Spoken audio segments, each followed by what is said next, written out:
In that case, I'd just like to say a great big welcome to everybody that's come tonight to our inaugural virtual evening with. And tonight we're going to go to Dougie Hey in New Zealand, who's going to talk about his layout, which is based at Whitby in the North Riding of Yorkshire in the early part of the 20th century. But before we get to Dougie, I just need to run through a couple of three things that'll help the meeting go better. Firstly, as you arrived, you've noticed your microphones should be shown up in red, showing that they're switched off. If we can keep all of our microphones switched up, it'll stop any extraneous sounds causing a problem. So in order for the session to work best, switch to not from gallery view to speaker view. That way you'll be able to see the person that's speaking easiest. Having done that, if you need to ask a question at any time, by all means do so, but use the chat symbol. Now, if you've read through the PDF that Jackie sent out, if you hover your cursor at the bottom of the screen, you'll find the chat symbol will come up. And then when it's done, if you go onto that, you'll see you've got a little message box on your screen in white. And you can type in that message box and then press return. It'll send the message. And if you have it selected to everyone, then everybody sees that message for you. And I can ask the question. At the end of the session, if you want to give your feedback as to how you felt it's gone, we'd most welcome that, please. And you can do that by sending either myself or Jackie an email. And you can get our email addresses from the Guild website, no problem. And I'd like to thank all of those, both the members and non-members, for coming and joining us tonight. So with that, I think I've covered everything. I'd just like to say welcome this evening, Dougie. How do you do? I'm fine, and I hope you all are too. All right then. Well, I hope everybody's had a chance to look at the video. I've had a few questions passed to me in relation to your video. And the first one, it's from a chap called Andy Sparks, and he's saying it's lovely looking track work on the video, but can you tell us how it's constructed? Well, it's all handmade from C&L components. Previous to building the railway, I'd never really built any track other than helping a little bit on Ravensbeck with some white metal chairs that were pinned down. So when I decided to build a railway, I wondered what to use, and word was that the C&L stuff were the best, or the best at the time. So I thought, right, well, we'll have a look at that. So I got some stuff, and I made 2 or 3 points on small pieces of plywood back in the UK before I even came out here, just to see how I went on doing it. And basically, I fixed them onto, I think it were actually MDF, thin MDF, about 1/8 of an inch thick or 3/16 thick. And I sort of glued the chairs down onto that after covering it first with a sheet of paper. My idea was that when I had the thing all fixed on a piece of wood, I wouldn't be able to get it off again. So if I had it on paper, I could soak the whole lot in water, because all the chairs are plastic. The idea was that it would float off the wood and leave me the finished point without a wooden base, and I could build layouts around that. So I built 1 or 2 points and some fancier formations on bits of wood like that, and I was satisfied that that would be all right, not having tried floating them off because I wanted them still on the wood. So that's what I did to start with. And then, of course, when I come out to New Zealand and started the railway, I started to make more points and turnouts and what have you, and started to try and float off the first ones that I built in the UK. And they didn't float off as cleanly as I hoped they would. I had a bit of a struggle, but I did eventually get them off. and then I could glue them down onto the actual layout boards. Right. John Castle's actually put a further question about track work. The back-to-back through your diamonds and slips, what compromises have you had to make to get satisfactory running? Well, basically, I built everything using the standard track gauges, you know, C&L and other mechs, all the same. And most of the stuff ran okay just like that, but one or two were a bit niggly, and where the what's the term now? Anyway, where there's a hole in the track work on the formation, one or two things were dropping into the hole and going with quite a bang as they ran across. So I actually let in some plastic down so that on that short space of track work, the wheels were running on the rim rather than on the wheel, just across the joint in the track. Yeah, think you understand that. Thank you. Richard Mills has got a couple of further questions. How long did it take you to build the layout? Well, quite a while really, because I was retired, so I was doing it most every day for probably half a day each day. And I would have thought that by about 3 years that I had most of it done. Mhm. Although where I first lived and were building it, I couldn't actually erect the whole layout, and I had to build half of it and then build another half of it, and then to finally test it, I had quite a long garage, but it still wouldn't go up in there, and I bought a gazebo and fastened it on the front of the garage to lengthen my garage, and I could erect it all there for a day or two, but it wasn't very secure, you know. Anybody could get into a tent gazebo, but it enabled me to erect it and try it. Right. That's what I did. A supplementary question to that one is your majority of your stock scratch built or kit built? Right, let me think. I would say the majority of it is kit built. Some of the locos are scratch built, and a lot are built from my own kits. Right. Because I used to build wagon kits, as one of the gentlemen mentioned earlier when we were introducing ourselves. Roundfield Engineering were the name of my range. Right. And Yes.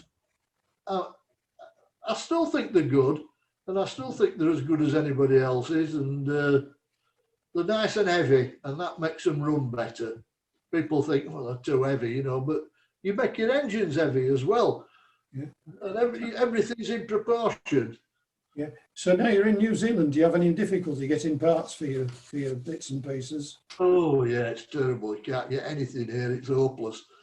Most of the stuff I have to send from UK, and of course now there's no flights out, and I've got a list of things that's waiting to arrive, you know, and odd ones occasionally come, you know, but it's very unreliable. I can get a few basic materials. I can get brass sheet.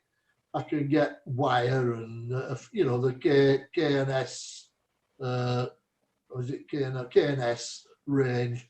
That's available in my nearest city, which is like an hour's drive away. You know, there's nothing round the corner here.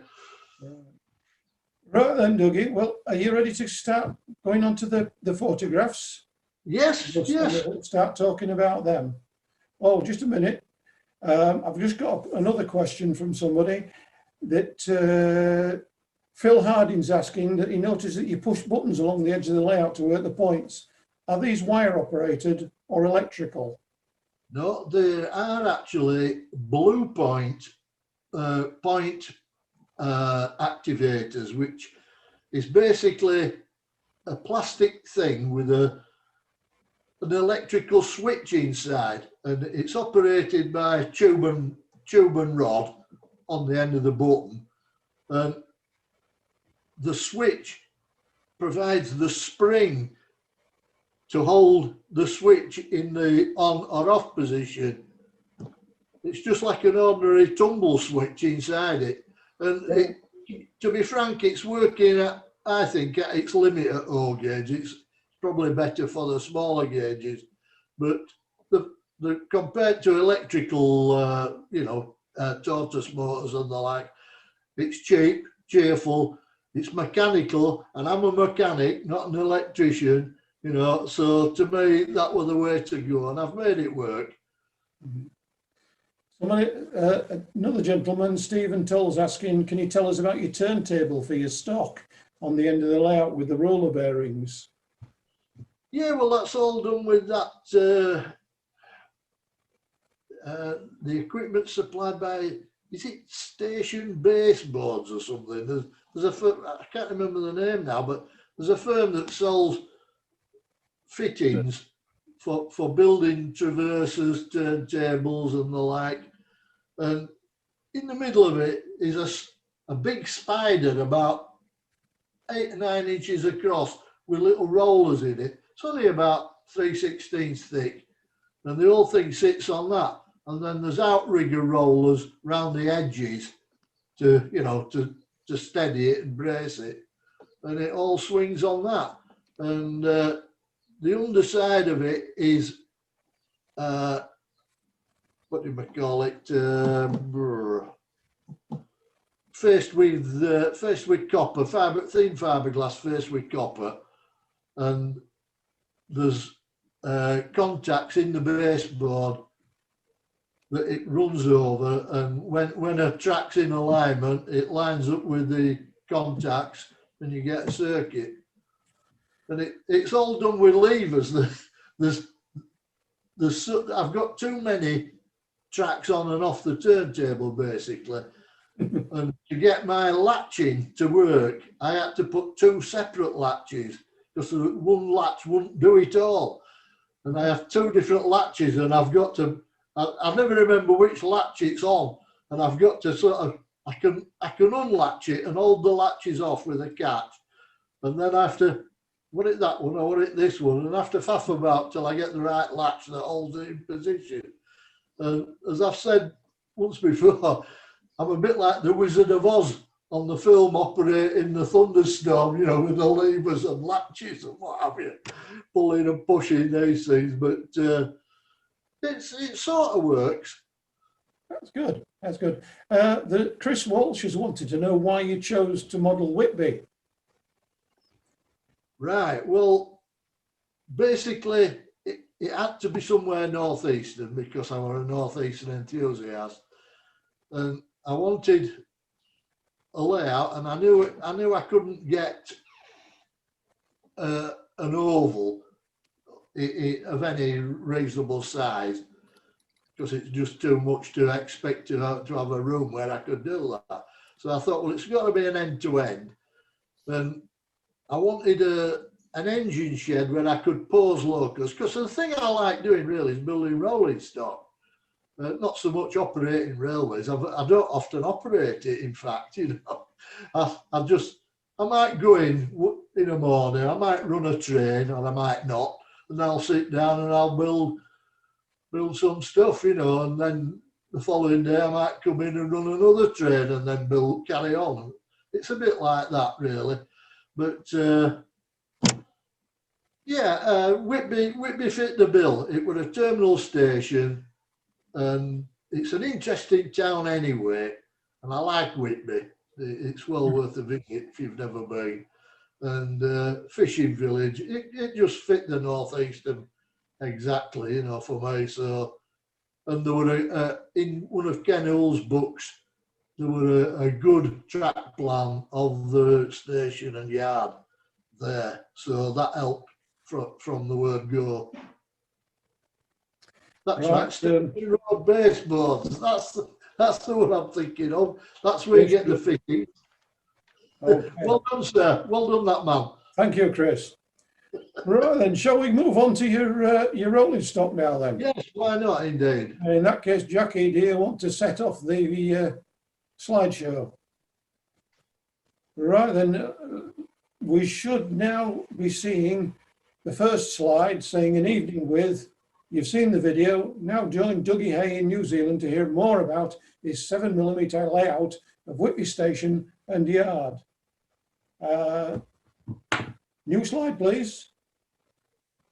So, Dougie, we're looking at an E-Class J72. Yeah. What can you tell us about it?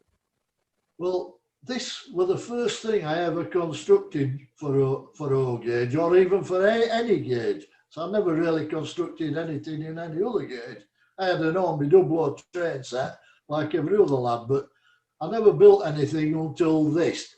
And it's scratch built, completely scratch built from brass and nickel silver. I turned the wheels from cast iron castings. I did the whole job lot, and it's quite a fine loco, really. I mean, it must be 30, 35 years old now, but there is a snag that's just reared its head, and that is, it's a very heavy loco. I weighted it with lots of lead inside, and over the years, the lead is deteriorating, and it's oxidizing and it's expanding inside the body, in the tanks, the bunker and the smoke box. This lead is expanding and it's starting to push out the front of the smoke box, the rear of the bunker, and the inside faces of the side tanks. They're starting to move.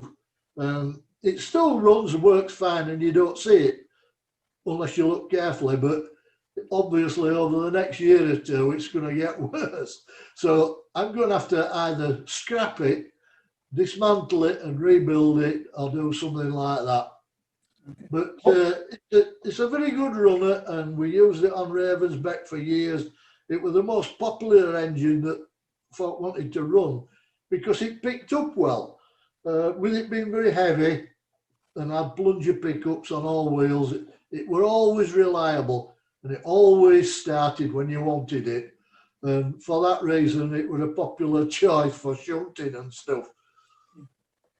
John Hobden's saying that on Raymond Wally's website, he's got an article about expanding weights in locos and such like.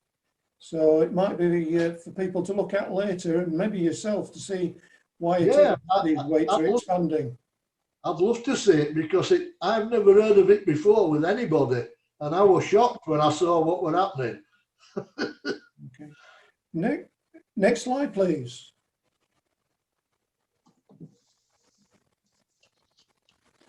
Okay, we're looking at A-Class F8. Yeah, well, this is from a Rising Star kit, which Slater's does now. And it's quite a sound kit, except for the fact that there's no provision in the kit for the leading and trailing wheels to move, to take the form of the track. They just point fore and aft like an 080, and that does not work, especially with small wheels at the front and back. So what I did was I made some simplified radial axle boxes. Now, another modeler that I knew at the time also did one, and he did his with normal pony trucks. That worked fine. The trouble with pony trucks is most ways that they're done, you have to cut a bite out of the frames to let the wheels pass through the frame slightly, and that gave a strange appearance to the side of the loco, whereas radial axle boxes are built into the frames, and so I thought that it would be better without that bite out the frames that the original didn't have. And I've actually got this model here, and if you can put me back onto the screen, I can show you what I mean. Okay. Right, so I assume that I am now full size on your screen. You are. And I will hold up this loco. Is it light enough? Can you see? Yep, just make it out. Tilt it up a little bit. That's it. We can see now. Right, now can you see that Yep, that moving, and it's the same at the back. same at the other end. If I hold it even closer still, you might see that I pinched the frames in at the front to That's give right. the wheels a bit of running space. It's also got working Joy's valve gear that I managed to squeeze in as well. Joy's valve gear is lovely to watch as a working valve gear because there's more stuff to see and rattle about and move. Right. So Can we move on to the next one then now, Dougie? okay then. Right. Next slide, please. And a P2 class. Right, well this is a white metal kit, a white metal loco. You might think it's a Piercy kit, but it's not. It's a Dougie Hey kit. It's Piercy-ish. And I've built a few of these for myself, and so has Nigel. Nigel's built a couple, one for him and one for me. And yeah, basically it's a white metal loco built as kit, as a kit, and RG7 inside, and it's a good powerful loco.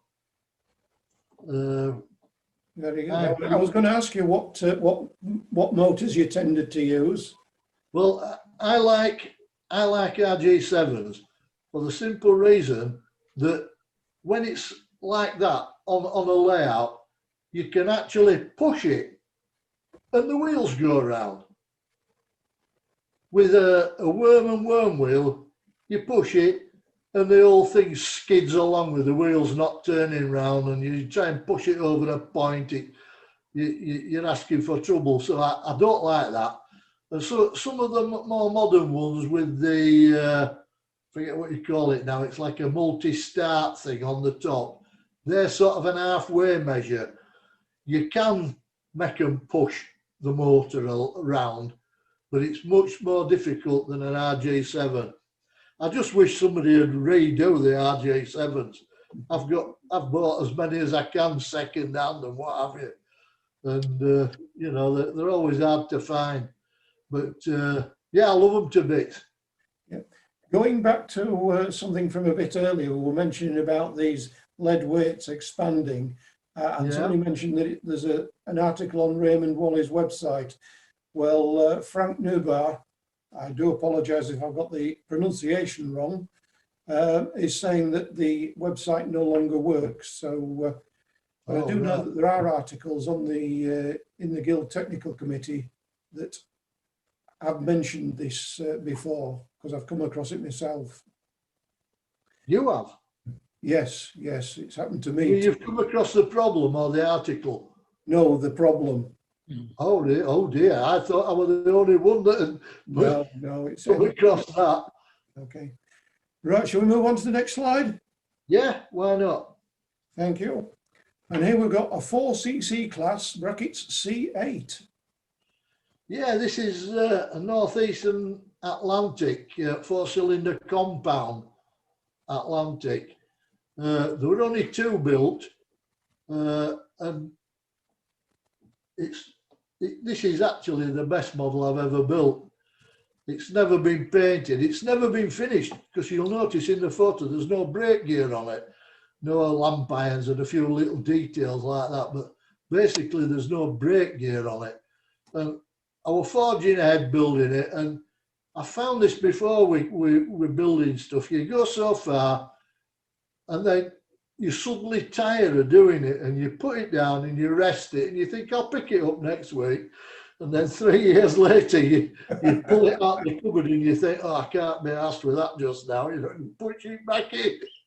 And but it runs beautifully. In fact, I have this loco here also to show you. And this has got some interesting features in that it's very heavy. So I might struggle to hold this up to the screen, but it's also intact with the tender. And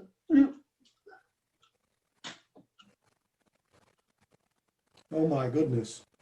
it's built more like a model engineering model than a kit. I can barely hold it up, but it has got working inside valve gear, 4-cylinder compound Stephenson's valve gear, which is quite something. And, oh God, let me put it down. And go back to the picture.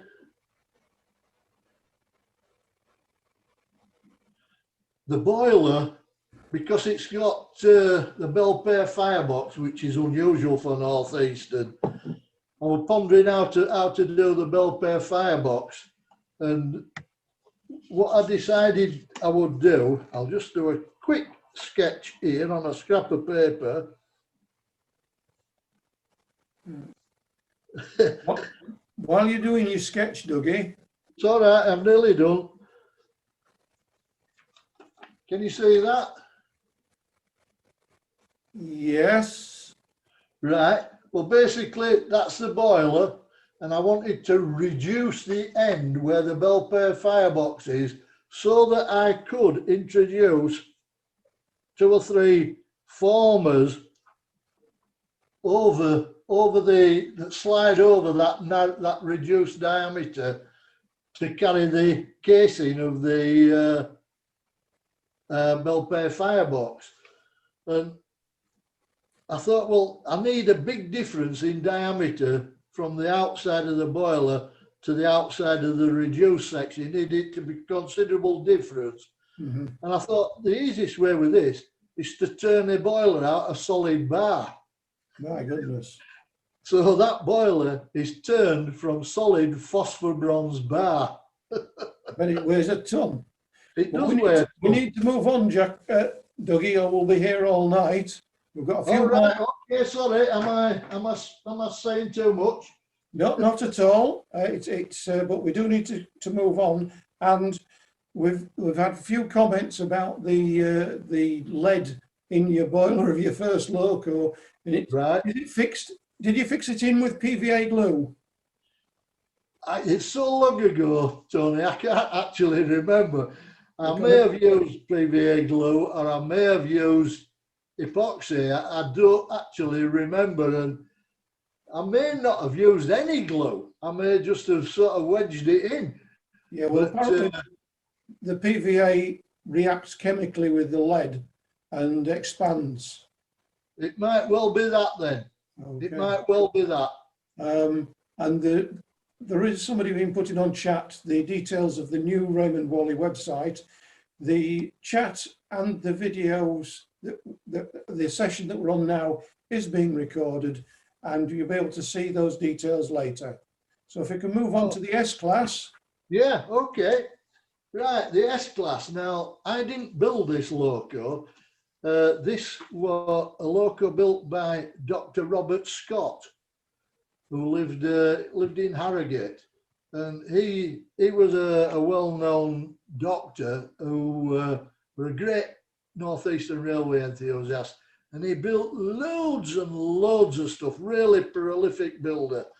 Locos, wagons, coaches, the whole lot. I'm not saying he was the best builder in the world, but he built a lot. And we can't all do everything. You can't do something good every time. You've got to do what level suits you. And to build a lot, it were building in the 50s, you know, and the standards were a bit different then. Anyway, it came to me second-hand in a bit of a state, did this.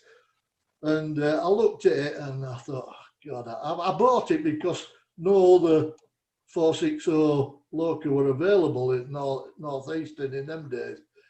So I looked at it and I thought, well, I really need to rebuild this completely. So I sat down and I made a list of everything that offended me, and there were a lot.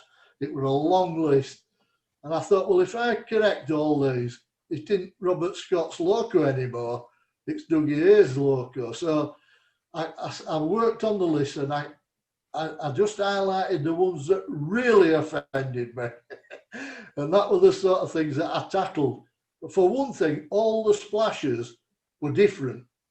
None of the splashes were identical. They're all different shapes, slightly different sizing.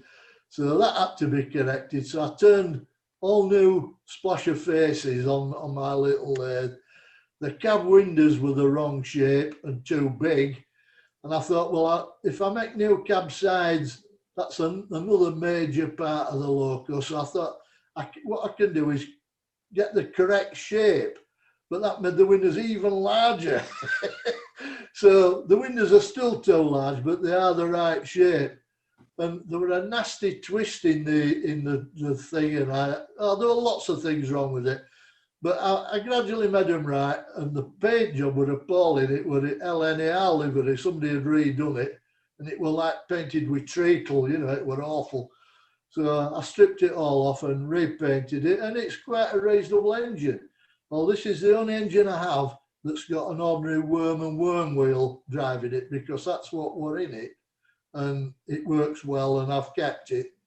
But if you push it, it just slithers along the line, you know. And one day I might put an RJ7 in, but I might not. So that's that. In fact, I have that here too.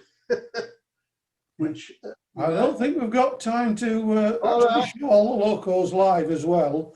Okay. If you want to move on to the next slide, please. Here we go. We've got the P1 class, J25. Right. Now, this was built partially from a John Fozzard kit. He didn't make many. He started, and then he had an accident with a wine glass, and he bled to death. But I got one of his few P1 kits that he built, that he produced, and I used part of it, and part of it were from my Piercy-ish kits. I built a Piercy-ish tender to go on the back of it, and the chassis were the Piercy-ish chassis. So it's only really the loco bodywork that's John Fozzard.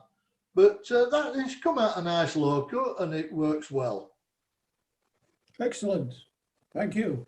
Next slide, please. Right, this is The G-class. a G-class loco, and this also were partially built from a John Fozzard kit. And again, I used the Piercy tender. I had to use the chassis that were with it, if I remember right. But that's come out a nice loco as well, and I'm quite pleased with that. Right. Tim Stubbs is asking, was John Fozzard from Nottingham? I don't know where he originated from, but at one time, before I were a member, he was a member of Keighley Model Railway Club for a short while. But he moved down to Wales. He lived in Anglesey when he started producing kits. So he did a few coach kits in the smaller gauges, and I have one in O gauge that I got off him as well. But yeah, basically I only knew him when he lived in Anglesey, and I only knew him by correspondence. I never met him. Okay, thank you. Next slide, please. Right, this is the G6. Bogie tank passenger. This is built from a Gladiator kit, which is really a Steve Barnfield kit. You know, the swap ranges, don't they? It's still lacking a number plate. I'm waiting for COVID to die down so I can order some number plates. But being 440, they're very difficult engines to get running well, to get the weight right, and the back end swings out a lot on curves and stuff, and you've got to get a little bit of side control on the bogie at the back. But persevering with it, and I've got it to run really well, so I'm pleased with that. And that's using an RG7 that were in quite a clip. I bought it second hand, and it were a wreck really. And the bevel gear were damaged, but I managed to salvage it by encapsulating the bevel gear in a little brass housing, and it works well now anyway. Very good. Next slide, please. P3 class J27. Right, well, this is another of my Piercy-ish kits. The only difference is that this one was built by Nigel Payne. And the difference between the J26 and J27, you can't really see it from the side. But my argument is that most of the J26s had round spectacles, but not all of them. And most of the J27s had shaped spectacles, but not all of them. so that I can tell which is which, I got Nigel to do me the shaped spectacles. And so that becomes my J27 as opposed to the 26.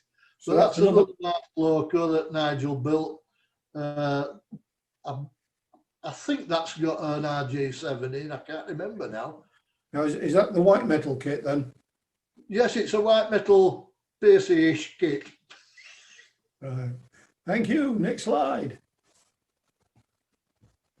Now then, this is the Whitby Bogey. Now this is an unusual loco.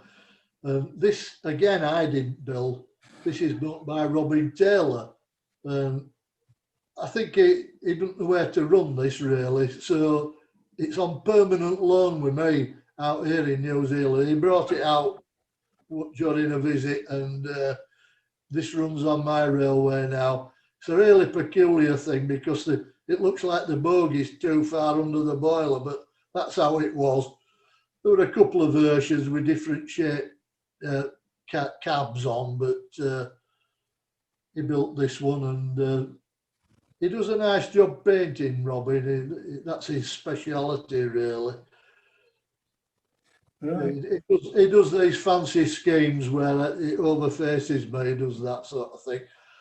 I'll have to try one day, though. It is a very unusual loco. It is. A message from Chris in relation to 044s and making them driving easier is to make the actual driving wheels into a separate bogie, and so that it becomes more like a coach, so that you've got apparently they ride a lot better. Well, I can see that working. I just don't like anything like that. I don't like anything that's not as it was, really, too much. And I dare say it would work well. I can see how that would get it round curves and ride well. But I managed it without that. Yeah. And, new slide then, please. Yeah. Oh, right. Tell us about this. Right. I'm going to have to be on a while with this one. This is Jetty Wheel, which, I mean, it doesn't bear the name, but this loco is going to have a nameplate on with the name Jetty Wheel. Now, this is as near as I can get to a loco that worked under the direction of my great-grandfather. He was the traffic manager of Framwellgate Moor Colliery, just to the north of Durham. And he had two locos that worked under him. He didn't drive them, but he was the traffic manager. And one of them was this Jetty Wheel. Now, there's no drawing or photograph of Jetty Wheel that exists, but I got the building date. I've got the, what else have I got?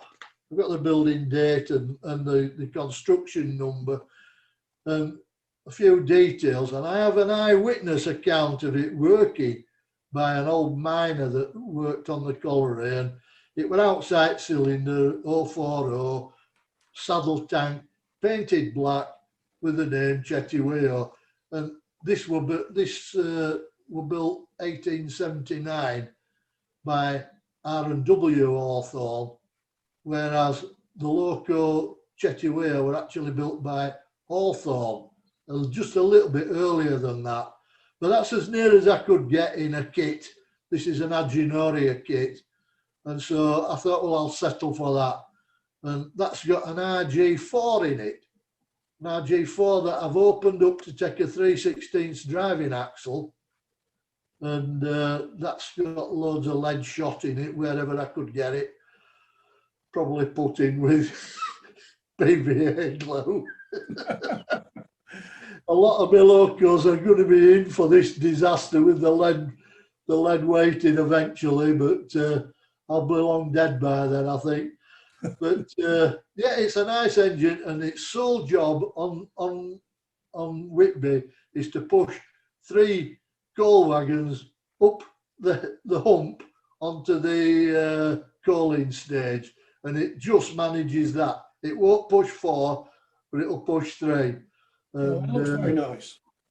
Oh yeah, it's come out well. The lining, it isn't white, it's straw. Mm-hmm.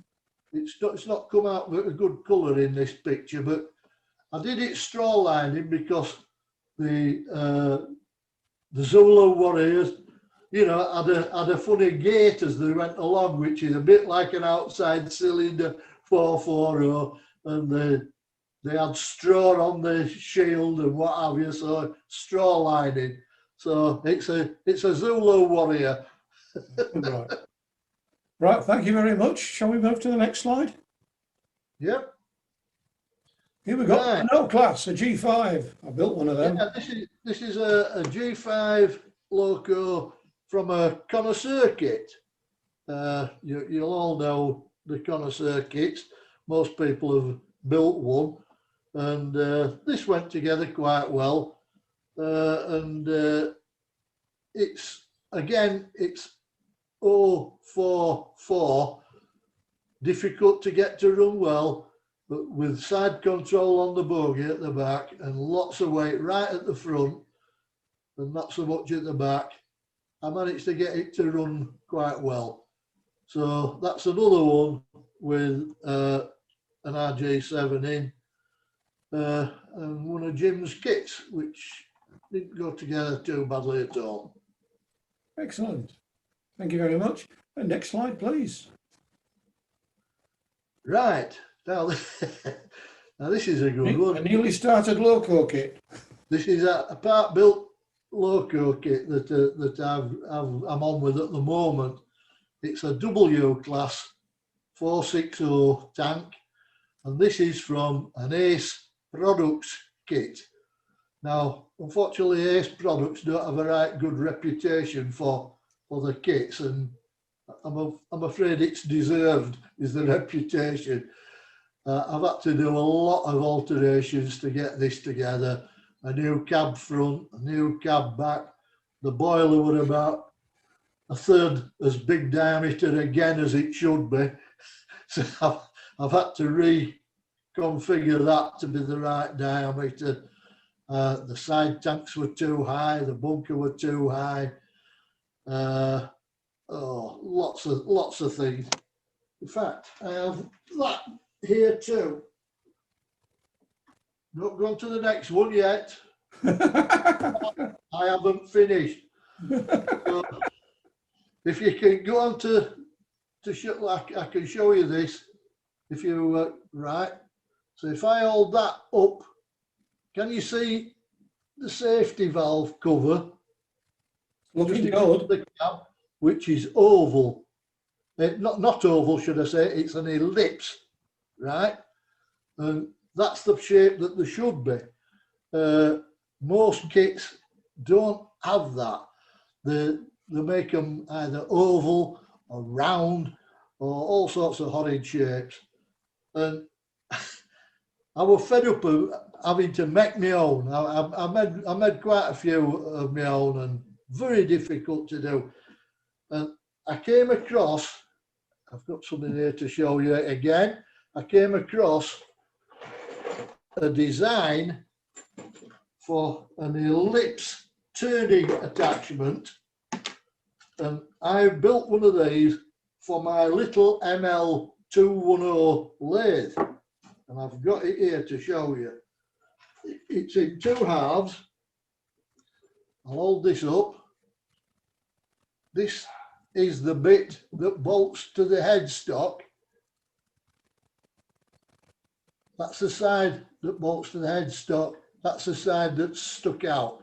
So it's got this gear, which is a Meccano gear, sticking out of the inside. The other part is this, which has got, it goes through that into the headstock. There's the Morse taper there. The gear engages with the gear that you've just seen. And that other bit of brass is just a counterweight to counter the gear at this side. And on this side, it's got an oscillating slide, as you can see. Now, I built all this on my little Toyo ML210 lathe, and it's just within the capacity, because this aluminium is not just ordinary soft aluminium, it's dure aluminium, which is like a heat treated alloy, and it's tough but still fairly soft. And I built the whole thing on my little lathe, and it will produce an ellipse. And I've got some samples of ellipses. I don't know if you can see that. Yeah, that's very good, Dougie. The ellipse that it's a problem, because although it's helped me a bit, there's still a lot of work and a struggle to get it to do it properly, and it's still a problem, but it can be done. Dougie, I've got a question for you that's come up. Go on. Somebody's been very patient. He's waited a while for me to ask this. All right, go Do on. all your locos have plunger pickups, or do some have other types? Well, all the ones that I build, I have plunger pickups. I think the one that Robin built has got wiper pickups, the unusual Whitby bogey. I think that's got wiper pickups, but all the rest have plunger. Yeah, I like plunger pickups. Right, I was just going to show you, if you go back to the photo of the W class, we're talking about some of the problems that I've had with it. Now, if I hold this up to the screen, you might have to go back to me again. And if I hold that up to the, where are we? Yeah, we can see that. There, can you see, just in front of the driving wheels, I've actually had to let in some frame. The frame was 15.5 millimeters too short between the drivers and the bogie. So that's the sort of problem that you're up against with Ace products. But having said that, I wouldn't have built it without the Ace products kit. Right. They say it's easier to start again from scratch, and I don't think that's quite true. And I certainly wouldn't have had the Dougie, we're going to have to move on a little bit, Dougie. All right, okay, just let me. We've still got a lot of slides to see yet. I don't know, you're always rushing me. That's my job. We're looking at some Highfield low arc coaches now. Yeah, well, they're made from the vac form Highfield coaches. You see a lot of them for sale second hand, and most are built quite badly. But if you do take care and you do a thorough job, and these are built to Robin Taylor's method, where they're lined on the inside with another layer, and the glazing is slid down between the linings, then you can end up with a nice coach. I mean, I always build a wooden roof, a solid wooden roof on my coaches, and that makes them a bit heavy, but they ride better. You just make your locos heavy, and everything's heavy. Okay, next. Now this is a Great Northern six-wheeler, which I also have here. And this I got from, there were a chap called Les Hostick, who had a big collection of O-gauge stuff, and he had over 100 locos, that he'd had built in the UK. He was a New Zealander. He had them built in the UK professionally, and then he would pass them on to a professional painter, and then he would collect them the following year and buy some more and pass them on. It was a constant conveyor belt of stuff that he did. But when he died, all his stock went to someone in the UK. Nobody ever found out who got them. Somebody may be watching now who knows. It'd be interesting to know. But the remnants that were left after all his best stuff had gone were some half-built kits and bits and odds and sods. And this were among them. The sides and the underframe were done, but it wasn't fitted out inside, and the roof weren't finished, and it were just in bits. But I saw this and I looked at it and I thought, it's professionally painted, this. It's the best paint finish of anything I've got.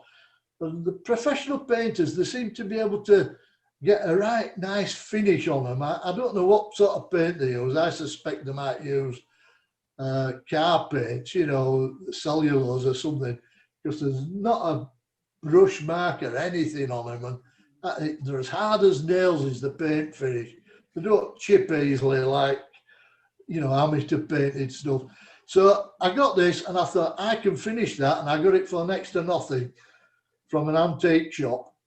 And I fitted it out with an interior, seating, passengers, partitions. I finished the roof with details, put handrail knobs and coach handles and grabs and that. And I put it together and I completed the coach, and it's a lovely thing. And I can show you the underside if you go to me here. Right, so look, that's the underside of it. But it really is very, very nice. It's a bit dark, but there's passengers in there, and I'm really well pleased with that. And It looks very good. It's the only. I've had a message from Robin Taylor. All right. He's going to be building the same coach in his session in a couple of months' time. So you'll be able to see somebody else building that. I don't even know which coach it is, but Robin will know. He will, yes. Shall we move on to the next slide? Yes, yes. Northeastern luggage van. Now, this is a luggage van built by Nigel Payne when he was a young lad, or a young fella anyway. And, he makes some nice stuff, Nigel, and even then he did. And when he were about to get married, he would try to raise some cash, and he started selling stuff off. And I thought, well, I like that, full brake. And I bought it off Nigel, and it had some rather hacky wheels on it. They were solid brass wheels with the wrong profile. And anyway, I've re-wheeled it, and to do that, I had to break the bogies up to get the old wheels out. So I put some new bogies on it as well. But the coach is just as Nigel built it, the body. So that's the Northeastern full brake. Now this is a Northeastern auto coach. Wait a minute, let me get my right list. This is partly built from a DNS kit and partly scratch built using Robbins methods. With coach kits, I don't use all the small details. I only really use the sides and ends.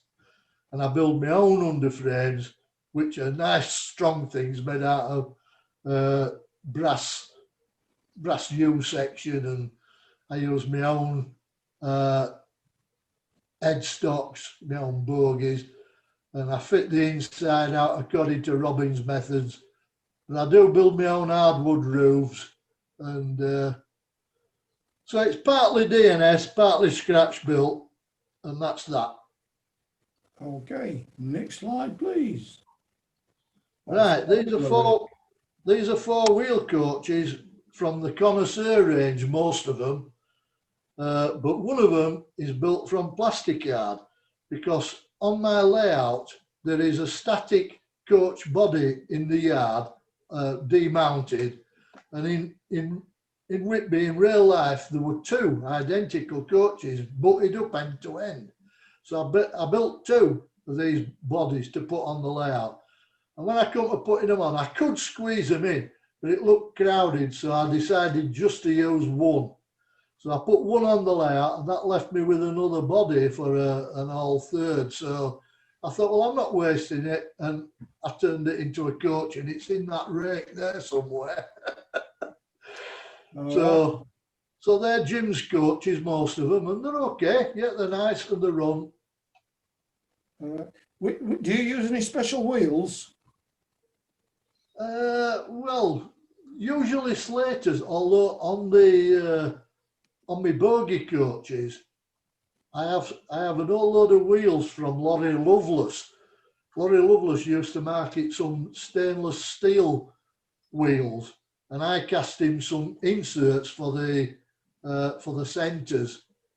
And I did a job for him once, and as payment, I took a big box full of wheels in payment. And I'm still working my way through the beautiful wheels. They run gorgeously, and I still have a lot to go. But on these are using Slater's wheels because they're running in top hat bearings in the W irons. Ready for the next slide? Yep. Okay. Now then, this is an unusual coach. It's what's known as a Whitby bathing machine, and it's a Great Northern four-wheel coach. Now, there were mention of it in some of the tales and stories about the Whitby and the Northeastern. And because the Whitby to Pickering line were very tightly curved and very hilly, they couldn't run six-wheelers. And so the Great Northern had a holiday run where the families hired a coach out of London, and it ran it up to Whitby for their holidays, and then they went back in it. And so they built two of these especially for that work. And the family saloons, really. And I had no information worth talking about on them. I get onto the Great Northern Society, and they did come up with a fairly simplified drawing. And that's all we had, no photographs or anything. And so I knew a guy called, what's his name now? You got your crib sheet out? Yeah, it's me dead man's list. Oh dear. My dead man's list of people that I know that's dead, because I forget the names, so I write it down. Now, the chap was called Fred Lee, and he was known for drawings of Northeastern coaches back in the 60s and even late 50s, I think. And he did an whole series of drawings for, I think it was the railway constructor or something like that. And I was put onto him by another guy called Dave Edwards, who was a New Zealand modeller. And so I went to see him, and I says, Fred, I says, what do you know about these? He says, nothing. I says, oh, great. You know, I says, because I want to build one, and I don't know much about it. So I gave him what information I had. And he says, from this, he says, I can do a drawing. And he did a drawing for the coach. And he says, I can do the bodywork, but I can't do the underframe. So he used to build stuff in double O gauge or EM back in the day. Not very well, unfortunately, but, you know, I was just grateful that he was going to do it. So he built two of these bodies, and I built two underframes. And the first one was fine. The second one, he made a mistake, and it was about quarter of an inch short on the body. And it starts off at one end, okay, and then when it gets to the two small doors at the end, he scrunched them up to be closer than they should be. Not this one, this is the good one. The other one that I don't photograph much. So I had to shorten one of my frames to fit it.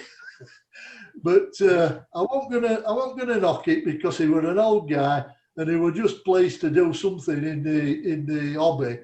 And his method, that you see the beading he used, it was like linen thread, and that's what he'd used before for his EM stuff. And he stretched out this linen thread between drawing pins or something and starched it with paint and varnish until it was sort of semi-stiff, and he could cut it into lengths, which he built up this framing with. And you can see where the corners are. Some of them you can see the sort of frayed ends of the linen. You know, it's a bit crude, but it's the way that he worked, and he did it for me, and that's the way I wanted it to be. So he did them, and they run on my railway. And eventually, it became such an embarrassment of running these four-wheeler coaches that the Great Northern decided to combine them onto a bogie underframe. So they took them both off these four-wheel underframes and chopped the ends off, and they joined them together onto a bogie underframe with a new middle bit, and put an odd strange door in here and there, and made a right pig's ear of the thing, really. But that ran on for a good few years longer, you know. I don't know where that ran, whether that ran up to Whitby or not, I don't know. But I was just pleased to get the Whitby bathing machines. That's very interesting. Should we move on to the next one? Yes. And here we've got Trevor Charlton, Clear Story, roofed coaches. Yeah, well, Trevor Charlton coach sides are made out of zinc, they're etched zinc, and they're just like brass etchings really, but they're perhaps a bit softer, and I love them. And I get all I can that's northeastern, but nobody seems to have any these days. I've been advertising on the guild once, ad for long enough, and nobody's come back to me. But yeah, I like the way they go together. I just use the sides and ends because that's all that comes with the sets of parts, apart from the ends of duckets and the sides of clerestories if they're clerestory coaches. And I use Robin Taylor's methods again to slide the glass down inside and detail the inside. And I always make wooden roofs for mine because it gives them strength, gives them weight, but it gives them strength. And I don't build that many, so it's worth the extra effort. So they're Trevor Charlton's coaches. Love them. Excellent. Next one. Oh, here we go. Highland Railway double deck sheep truck. Yeah, well, this were a kit given to me by the late Graham Bryn.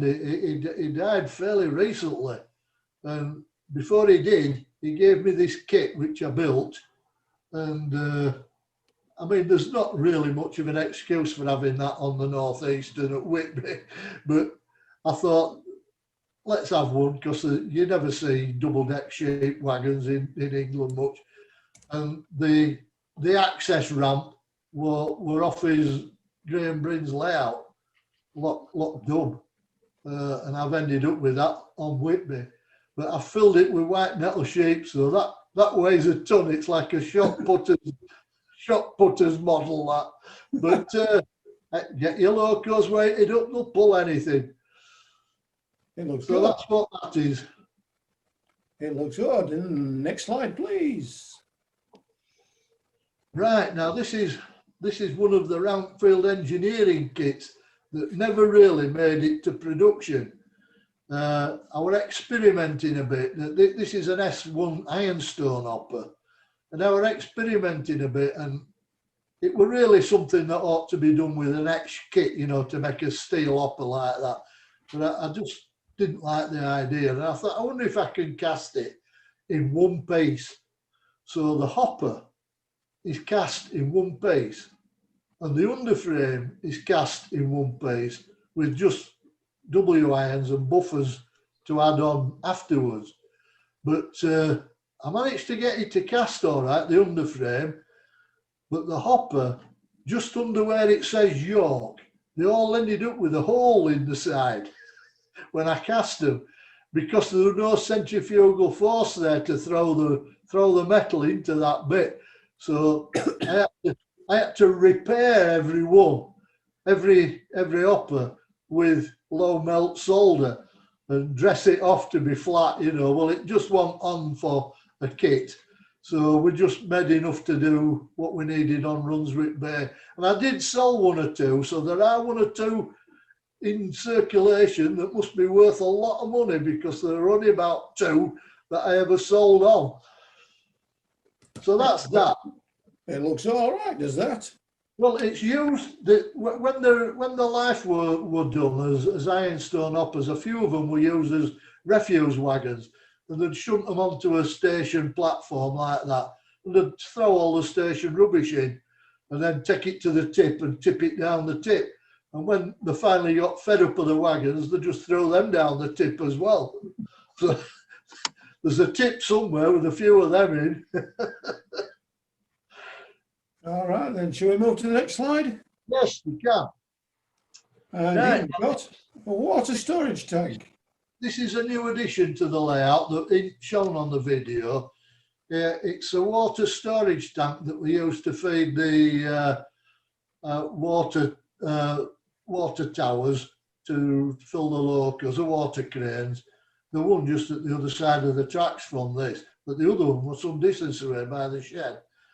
And they were built with this pattern of cast iron panel on. And I got these from John Taylor. John Taylor has a little business, he calls it Uncommon Models, and he supplied me with them. And Uncommon kits. Uncommon kits. Well, he might have changed it, or it might have always been Uncommon Kits, I'm not sure. But he'll be there giving it, get the name right, don't you? Get the name right. Anyway, I was very grateful for them, and it's not a complete tank. It's I think we might have lost Dougie. to wear an angle to clear. I didn't catch that, Tony. Dougie, you're breaking up a I've got bit. a problem here. It says right. It's come back to right now. Yes, you're back right now. Okay, go on to the next one. Right, we've only got 2 or 3 more to do. This is the Whitby Station tile map. It still exists near the exit to Whitby Station, and there's 1 or 2 on various stations around. And basically, it's a map of the system made out of tiles, ceramic tiles, and it's there by the door. I don't look to have made a right good job painting it, but there you are. So that's the tile map on the station. Did you do that by taking a photograph of the real one? If I remember right, it were a photograph of a real tile map, and then photo reduced, you know, and made into a paper map. Because they are very common on Correct, northeastern stations. They've got them at York as well, haven't they? There is one at York. There's one up at, I think it's Whitley Bay or Tynemouth or somewhere. There's one up there as well. There's a few, 1 or 2 stations still have them, but there were a company that started making them again. You could buy a real one. They were a lot of money, and they did a miniature version, and perhaps a quarter of the size as well. Mm-hmm. Very good. And next. Right, now this is Mr. Peter Scarborough, a friend of mine who is an architect. And like all architects, he walks around with a bright yellow briefcase and a dodgy watch. He's clearly missed his train because he had a dodgy watch. It had an obscure glass on. Can you imagine anyone with an obscure watch glass? What is the point? Anyway, he's missed his train, and he's waiting there for the next one. I'm sure he'll have plenty to say. But he's there forevermore waiting for his train. Right. Regarding your tile map, there's a gentleman here on here as Dr. Dave says he's got a 3/4 tile map in his kitchen. Right, right. Well, splendid, splendid. I knew they did some smaller ones. I didn't know it were as big as 3/4 size. I thought it were more a quarter size, but I might be wrong there. Perhaps They they are did. fairly big. Even 3/4, it's flipping huge. I thought so. Oh, apparently you can get them in half size as well. All right, right, right. Well, let's get nearer to what I said. Not quite there, but nearly. Yeah, there were quite a bit of money, so he must be a wealthy man. Okay. And have an understanding wife as well. Must have, yes. Next slide, please. And I believe it may be the last one. Yeah, this is a new addition to my railway. It's a Sally Army band, and it's they're putting on they're just striking up a hymn there at the corner of the station, and these are from some of the figures that's available, because it's right at the very beginning of the Salvation Army era, practically the first year or two that it were in existence. I've had to lengthen the skirts of the ladies there to be at the length of skirt that they had at that time. But while you're on this, I've got, if you just put me back onto my picture again, I've got something here to show you.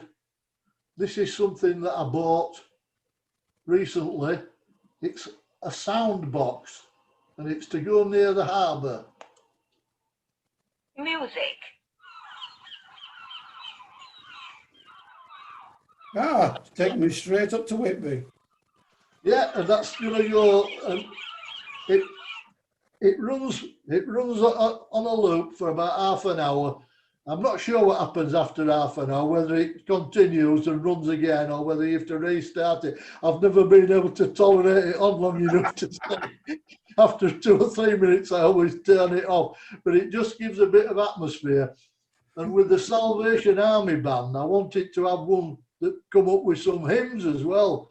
And I got onto the guy that does them, and he says, nothing is too much trouble. We'll do anything you want. So I told him what I wanted, and I said I want some particular hymns doing, and I even gave him the YouTube samples of the hymns, you know, that he could just have downloaded. And he come back with some other stuff that didn't sound right. They were by much bigger bands, and I said no, I didn't like them. So he took his bat home, and I never heard any more from him. So, you know, he's another one that's getting that, I'm afraid. Oh dear. All right then. Well, is there anybody got any more questions for Dougie at all, please? If you want to put them on the chat box and let us have the questions. There's been quite a few come through as we've been going on. You're not on the beer, are you? No, it's V. Sends you crackers, that. You're from Yorkshire, you've got a head start. Oh, well, in that case, it might just hold me on the edge of sanity. All right then. Well, we're having several people say it's been a very interesting evening, and thanks. Okay. Is there? Oh, what are you doing? When you're going to paint your 4cc, Dougie? Oh, right. Nigel Payton says he remembers seeing it when he was a teenager. Yeah, well, it's one of them things, like I've said, it's not quite finished. There's no brake gear on it. There's no lamp irons and a few little bits like that. But like I said, you put stuff down and you think, I'll do that, carry on with that later, and you never do. And it's been 20 odd, maybe 30 years that in the wings, it's all tarnished up, and I've polished it up 2 or 3 times in those years, you know, back to shiny again. And it's back to tarnished. I might one day paint it, but I might not. Somebody called Chris is saying the northeastern region had very distinctive signalling. Are you going to build any? Right, well, I haven't got any signals at all on my railway. And I'm not very knowledgeable about signalling. I'm not very interested either, unfortunately. So I might eventually, when I've nothing else to do, I might have a go at it. But I'm not really knowledgeable about it. And if you could just buy them off the shelf that were right. Yes, Nigel. We've got a couple more slides to show Nigel. Sorry? We've got a couple more slides to show people while we're chatting. Right.